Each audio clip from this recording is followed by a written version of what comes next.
या शेतीच्या कामासोबतच आता शेतकऱ्याला एक वरदान म्हणून आपल्यापाशी ॲक्सा-80 आहे।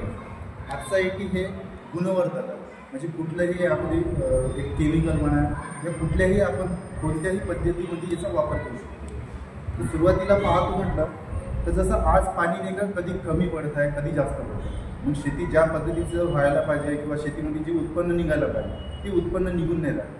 कधी जास्त पडला तर त्यामध्ये पिकाचं नुकसान होते, कधी कमी पडला तर तरीसुद्धा नुकसान होते। तर यासाठी जसं एक जमीन आहे, आता ह्या जमिनीचे मी 2 पार्ट घेतले, हे खड्डे आहेत 2 वेगवेगळ्या पद्धतीच्या जमिनी।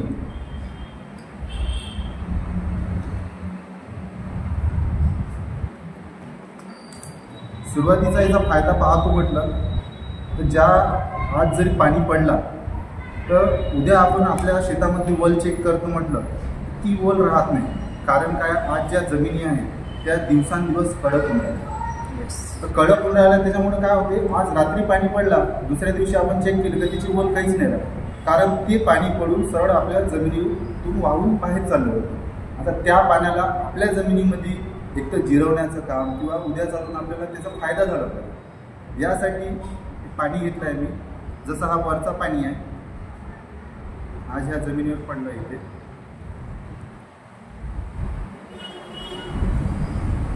पहा दोन्ही ठिकाणी पाणी सेम आहे।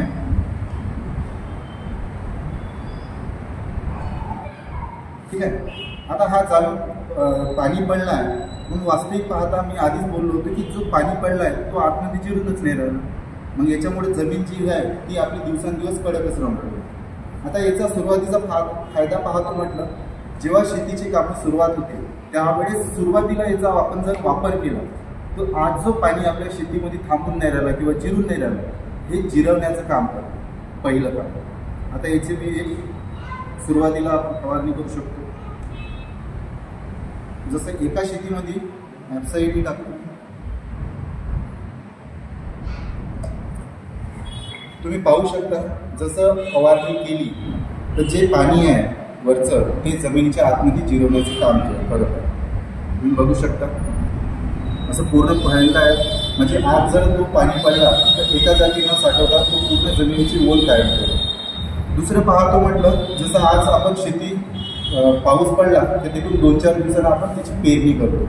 पेरणी करतो म्हणजे काय होते, आज आपण मार्केटमधलं जे काही बियाणं आणतो त्या बियाण्याला तर सगळ्याच गोष्टी सांगते कृषी केंद्रावाला की त्याला काही लावायचं गरज नाही, डायरेक्ट तुम्ही पेरणी करू शकतो। विशेष पाहतो म्हटलं की याचा बियाण्याला सुद्धा आपण वापर करू शकतो। बियाण्याला वापर म्हणजे कसं आहे, आज जे मार्केटून आपण बियाणं आणतो त्या बियाण्याला घ्यायचं, जसं 1 किलोचं किंवा अर्धा किलोचं बियाणं असेल त्याच्यामध्ये 2 ते 3 थेंब टाकायचे।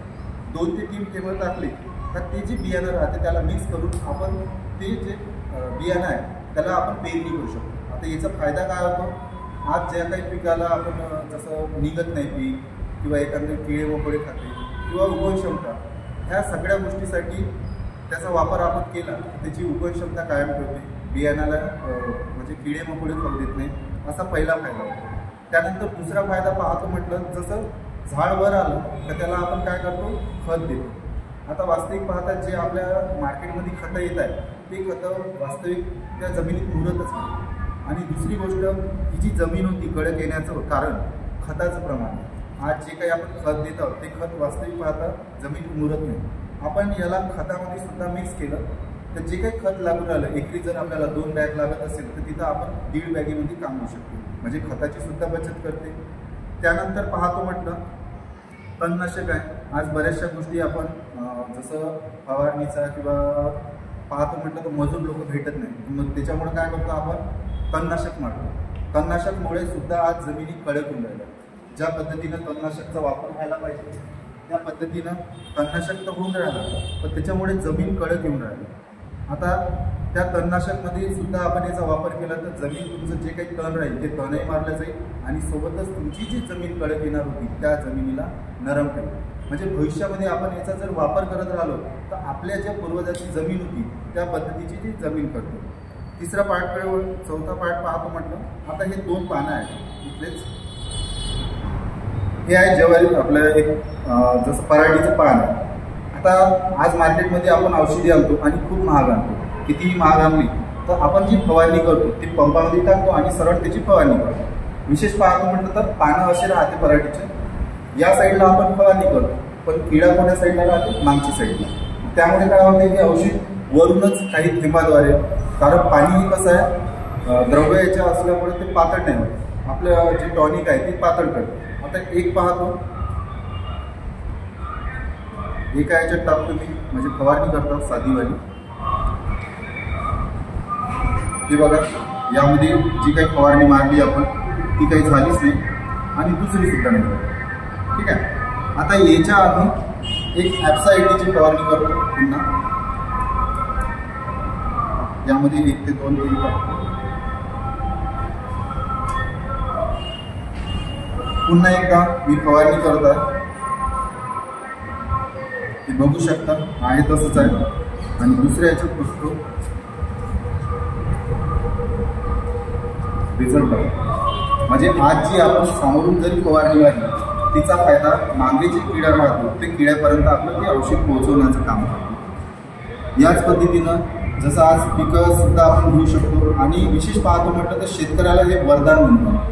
दुसरी गोष्ट, आज पाणी मी आधी सांगितलं पाणी कमी होतं कधी जास्त होतं. एखाद्या ठिकाणी जर पाणी साचून राहिलं त्याला आपण पानकसं म्हणतो किंवा चिबाड म्हणतो, वेगवेगळ्या भागामध्ये वेगवेगळं. तर त्या ठिकाणी आज उत्पन्न नाही घेऊ शकत. पण याचा फायदा असा आहे की ते साध्या पंपामध्ये आपण जसं 5 ml या 20 ml टाकलं आणि नुसती फवारणी केली तेवढ्या जागेत, तर त्या जागेत जे काही पाणी साचलेलं राहील ते पाणी जमिनीच्या आतमध्ये येईल, जेणेकरून आज जिथं आपण उत्पन्न नाही घेऊ शकतो त्या ठिकाणी सुद्धा आपण उत्पन्न करू शकतो.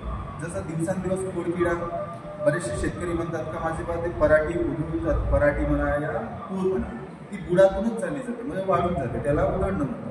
तर त्याच्यामध्ये सुद्धा आपण जर ॲप्साइडी टाकली तर ती जे कीड आहे जे खोडामध्ये जाते, तर हे खोडाच्या आतमध्ये जाऊन जे काही मार्केटचं औषध आहे त्याच्यामध्ये टाकून आपण ते खोडकिडा सुद्धा मारू शकतो. म्हणजे पाहतो म्हटलं तर सुरुवातीपासून तर शेवटपर्यंत ॲप्साइडीचा बेनिफिट आपल्याला शेतकऱ्यापर्यंत पोहोचू शकतो किंवा ज्यांच्याकडे शेती आहे त्यांना सुद्धा फायदा होऊ शकतो. याच पद्धतीचं असे अनेक फायदे आहेत. सो थँक्यू मला इथे चान्स दिल्याबद्दल.